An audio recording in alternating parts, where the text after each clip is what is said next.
ಪ್ರಿಯ ವೀಕ್ಷಕರೇ, ವಿಜಯ ವಿಶ್ವವಾಣಿಗೆ ಸ್ವಾಗತ. ನಾನು ನಾಗೇಶ್. ಕಾಂಗ್ರೆಸ್ ನಾಯಕ ಹಾಗೂ ಸಂಸದ ರಾಹುಲ್ ಗಾಂಧಿ ಚುನಾವಣಾ ಆಯೋಗದ ವಿರುದ್ಧ ಮತ್ತೊಮ್ಮೆ ಮತಗಳ್ಳತನ ಆರೋಪ ಮಾಡುವ ಮೂಲಕ ಮತ್ತೆ ಸುದ್ದಿಯಲ್ಲಿದ್ದಾರೆ. 2023ರ ಕರ್ನಾಟಕ ವಿಧಾನಸಭಾ ಚುನಾವಣೆಯಲ್ಲಿ ಕಾಂಗ್ರೆಸ್ ಪಕ್ಷ ಪ್ರಾಬಲ್ಯವಿರುವ ಕಡೆ ಸಾಕಷ್ಟು ಮತದಾರರ ಹೆಸರುಗಳನ್ನು ಡಿಲೀಟ್ ಮಾಡಲಾಗಿದೆ ಅಂತ ಗಂಭೀರವಾದಂತಹ ಆರೋಪವನ್ನು ಮಾಡಿದ್ದಾರೆ. ಪತ್ರಿಕಾಗೋಷ್ಠಿಯನ್ನು ಉದ್ದೇಶಿಸಿ ಮಾತನಾಡಿದ ರಾಹುಲ್ ಗಾಂಧಿ, ಕರ್ನಾಟಕ ರಾಜ್ಯದ ಹೊರಗಿನಿಂದ ನಕಲಿ ಲಾಗಿನ್ಗಳು ಮತ್ತು ಫೋನ್ ಸಂಖ್ಯೆಗಳನ್ನು ಬಳಸಿಕೊಂಡು ಮತದಾರರ ಗುರುತಿನ ಚೀಟಿಗಳನ್ನು ಅಳಿಸಲಾಗಿದೆ. ಈ ಕೃತ್ಯ ವ್ಯಕ್ತಿಗಳಿಂದ ನಡೆದಿಲ್ಲ, ಬದಲಾಗಿ ಸಾಫ್ಟ್ವೇರ್ ಬಳಸಿ ಕೇಂದ್ರೀಕೃತ ರೀತಿಯಲ್ಲಿ ಮಾಡಲಾಗಿದೆ ಎಂದಿದ್ದಾರೆ. ಒಂದು ಚುನಾವಣೆಯ ನಂತರ ಒಂದು ಚುನಾವಣೆ ನಡೆಯುತ್ತಿದ್ದಂತೆ ಭಾರತದಾದ್ಯಂತ ಲಕ್ಷಾಂತರ ಮತದಾರರನ್ನ ವಿವಿಧ ಸಮುದಾಯಗಳನ್ನ, ಮುಖ್ಯವಾಗಿ ವಿಪಕ್ಷಕ್ಕೆ ಮತ ಹಾಕುತ್ತಿರುವ ಸಮುದಾಯಗಳನ್ನ ಗುರಿಯಾಗಿಸಿಕೊಂಡು ಒಂದು ಗುಂಪಿನ ಜನರು ವ್ಯವಸ್ಥಿತವಾಗಿ ಮತದಾರರ ಹೆಸರನ್ನ ಡಿಲೀಟ್ ಮಾಡ್ತಿದ್ದಾರೆ. ಇದಕ್ಕೆ ನಾವು 100% ಪುರಾವೆಗಳನ್ನ ಕಂಡುಕೊಂಡಿದ್ದೇವೆ. ನಾನು ನನ್ನ ದೇಶವನ್ನ ಪ್ರೀತಿಸ್ತೇನೆ, ಸಂವಿಧಾನವನ್ನ ಪ್ರೀತಿಸ್ತೇನೆ, ಪ್ರಜಾಪ್ರಭುತ್ವ ಪ್ರಕ್ರಿಯೆಯನ್ನು ಪ್ರೀತಿಸ್ತೇನೆ ಮತ್ತು ನಾನು ಈ ಪ್ರಕ್ರಿಯೆಯನ್ನು ರಕ್ಷಿಸುತ್ತಿದ್ದೇನೆ.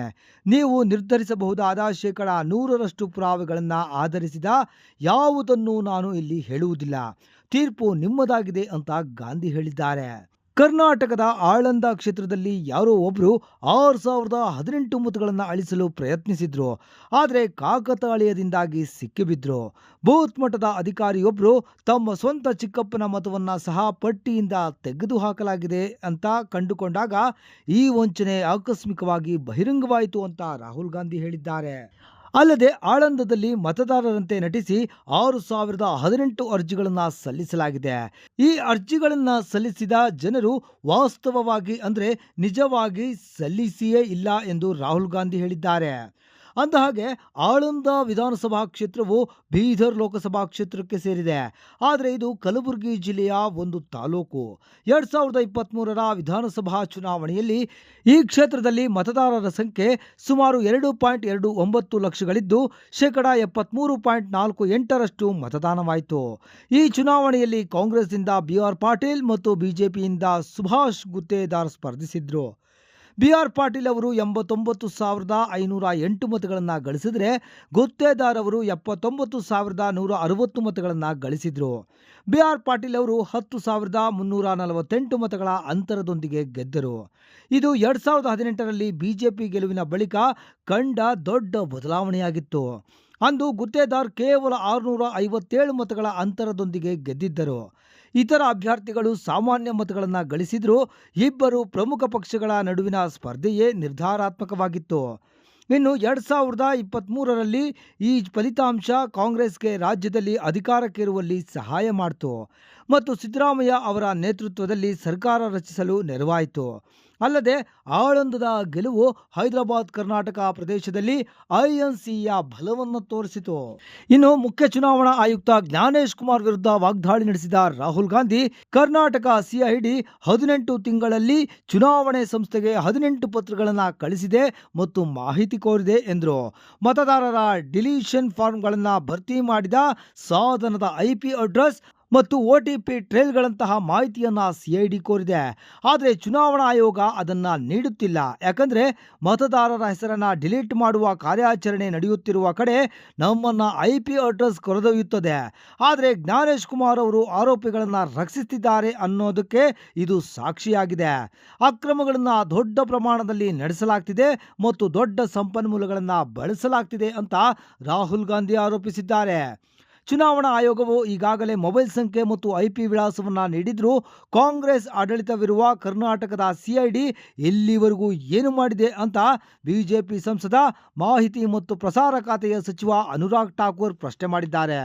ಕಲಬುರಗಿಯ ಆಳಂದ ವಿಧಾನಸಭಾ ಕ್ಷೇತ್ರದಲ್ಲಿ ಕಾಂಗ್ರೆಸ್ ಮತದಾರರ ಮತಗಳನ್ನು ಡಿಲೀಟ್ ಮಾಡುವ ಪ್ರಯತ್ನ ನಡೆದಿತ್ತು ಎಂಬ ರಾಹುಲ್ ಗಾಂಧಿ ಆರೋಪದ ಬೆನ್ನಲ್ಲೇ ಬಿಜೆಪಿ ಕೇಂದ್ರ ಕಚೇರಿಯಲ್ಲಿ ಸುದ್ದಿಗೋಷ್ಠಿ ನಡೆಸಿ ಕಾಂಗ್ರೆಸ್ ವಿರುದ್ಧ ಕಿಡಿಕಾರಿದ್ದಾರೆ. 2023ರಲ್ಲಿ ಆಳಂದ ವಿಧಾನಸಭಾ ಕ್ಷೇತ್ರದಿಂದ ಹೆಸರುಗಳನ್ನು ತೆಗೆದುಹಾಕಲು ವಿಫಲ ಯತ್ನಗಳು ನಡೆದಿದ್ದವು. ಈ ಸಂಬಂಧ ಚುನಾವಣಾ ಆಯೋಗವೇ FIR ದಾಖಲಿಸುವಂತೆ ನಿರ್ದೇಶಿಸಿತ್ತು. ಚುನಾವಣಾ ಆಯೋಗವು ಈಗಾಗಲೇ ಮೊಬೈಲ್ ಸಂಖ್ಯೆ ಮತ್ತು IP ವಿಳಾಸವನ್ನು ಒದಗಿಸಿದೆ. ದಾಖಲೆಗಳ ಪ್ರಕಾರ ಈ ಕ್ಷೇತ್ರದಿಂದ ಕಾಂಗ್ರೆಸ್ ಅಭ್ಯರ್ಥಿ ಗೆದ್ದಿದ್ದಾರೆ. ಹಾಗಾದ್ರೆ ಮತಗಳನ್ನ ಕದಿಯುವ ಮೂಲಕ ಕಾಂಗ್ರೆಸ್ ಗೆದ್ದಿದೆಯೇ ಎಂದು ಪ್ರಶ್ನಿಸಿದ್ದಾರೆ. ಟೂಲ್ ಕಿಟ್ಗಳಿಂದ ಸಹಾಯ ಪಡೆಯುವ ಮೂಲಕ ರಾಹುಲ್ ಗಾಂಧಿ ನಮ್ಮ ಸಾಂವಿಧಾನಿಕ ಸಂಸ್ಥೆಗಳನ್ನ ನಿರಂತರವಾಗಿ ಪ್ರಶ್ನಿಸುತ್ತಾರೆ ಮತ್ತು ದುರ್ಬಲಗೊಳಿಸ್ತಾ ಇದ್ದಾರೆ. ಭಾರತದ ಚುನಾವಣಾ ಆಯೋಗವು ಪಕ್ಷಪಾತವಿಲ್ಲದೆ ಕಾರ್ಯನಿರ್ವಹಿಸುತ್ತಿರುವಾಗ ರಾಹುಲ್ ಗಾಂಧಿ ಪ್ರಜಾಪ್ರಭುತ್ವವನ್ನು ದುರ್ಬಲಗೊಳಿಸುವ, ಜನರನ್ನ ದಾರಿ ತಪ್ಪಿಸುವ ಮತ್ತು ಬಾಂಗ್ಲಾದೇಶ ಹಾಗೂ ನೇಪಾಳದಂತಹ ಪರಿಸ್ಥಿತಿಯನ್ನು ಸೃಷ್ಟಿಸಲು ಪ್ರಯತ್ನಿಸುತ್ತಿರುವುದು ಎದ್ದು ಕಾಣುತ್ತದೆ ಎಂದು ದೂರಿದ್ದಾರೆ. ಇನ್ನು ಚುನಾವಣಾ ಆಯೋಗ ರಾಹುಲ್ ಗಾಂಧಿ ಆರೋಪಗಳನ್ನು ಆಧಾರರಹಿತ ಮತ್ತು ತಪ್ಪು ಎಂದು ತಿರಸ್ಕರಿಸಿದೆ. ಸಾರ್ವಜನಿಕರು ಆನ್ಲೈನ್ನಲ್ಲಿ ಮತದಾರರ ಹೆಸರುಗಳನ್ನು ಡಿಲೀಟ್ ಮಾಡಲು ಸಾಧ್ಯವಿಲ್ಲ ಅಂದಿದೆ. ಅಂದಹಾಗೆ ಈ ಆರೋಪಗಳು ರಾಹುಲ್ ಗಾಂಧಿಯ ಮತದಾರ ಹಕ್ಕು ಯಾತ್ರೆಯಿಂದ ಆರಂಭವಾಗಿವೆ. ಬಿಹಾರದಲ್ಲಿ 65 ಲಕ್ಷ ಮತದಾರರ ಹೆಸರುಗಳನ್ನು ಅಳಿಸಲಾಗಿದೆ ಎಂದು ಈ ಹಿಂದೆ ಆರೋಪಿಸಿದ್ರು.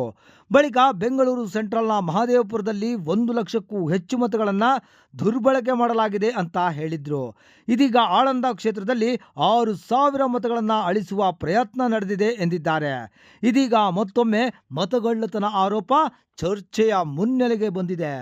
ನೋಡಿದ್ರಲ್ಲ ವೀಕ್ಷಕರೇ, ಈ ಮಾಹಿತಿ ನಿಮಗೆ ಇಷ್ಟವಾಗಿದ್ದಲ್ಲಿ ನಮ್ಮ ಚಾನಲನ್ನು ಸಬ್ಸ್ಕ್ರೈಬ್ ಮಾಡಿ, ಶೇರ್ ಮಾಡಿ, ಲೈಕ್ ಮಾಡಿ, ಬೆಲ್ ಬಟನ್ ಐಕಾನ್ ಅನ್ನು ಒತ್ತೋದನ್ನು ಮರೆಯದಿರಿ. ನಮಸ್ಕಾರ.